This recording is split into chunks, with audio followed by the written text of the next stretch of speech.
লাগতেছে তোমার?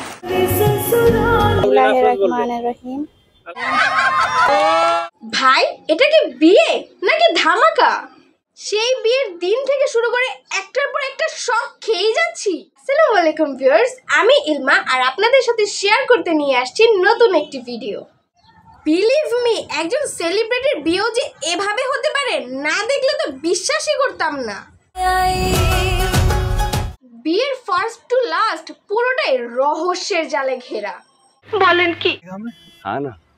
আর নরিনাপুর ভিডিও মানে এখন রহস্যের গন্ধ। ভাই ঘুম থেকে উঠে নরিনাপুর ফোসফাস করা কবুল বলা শুই না, আমি তো ধপাস। আলহামদুলিল্লাহ, আমি কবুল করিলাম। প্রথমে ভাবছিলাম কোনো শুট হবে, পরে দেখি না, নরিনাপুর বিয়েটা করেই ফেললো। কেমন দিলাম আপনাদের? ভাই আমি মাইয়া মানুষ হয়ে তার কবুল শুনে ঠাস, আর তার উপর ক্রাশ খোয়া পোলা গোলা তো গুর্দা কলেজা ফেফড়া হাতে নিয়া গান গাইতাছে।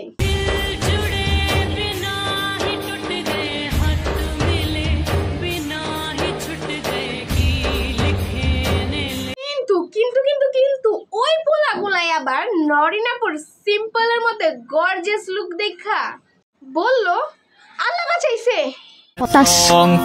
খুবই হতাশ। আসলে সবই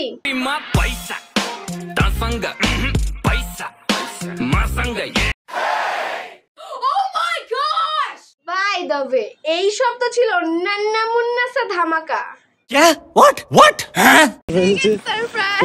কিন্তু যাদের সবচেয়ে বড় শখ তো তখন খাইলো যখন সামিউল ভাইয়া নরিনাপুকে নিয়ে আসমানে দেশ ছেড়ে উড়াল দিল।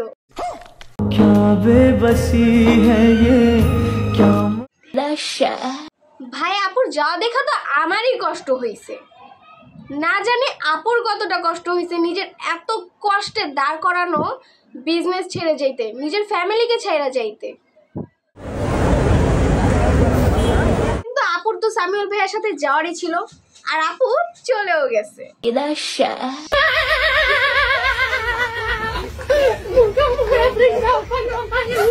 আপুর প্রতি অনেক অনেক বেশি ভালোবাসা নিয়ে ভিডিওটা এখানেই শেষ করছি। আপনারাও আপুর জন্য দোয়া করবেন, আর যদি ভিডিওটা ভালো লাগে একটা লাইক দিয়ে দিবেন। আপনাদেরকে সাবস্ক্রাইব করার জন্য জোর করব না। তুমি তেল মারো তলায় লাইক একটাও। अच्छा चलता हूँ दुआओं में याद रखना मेरे जिक्र।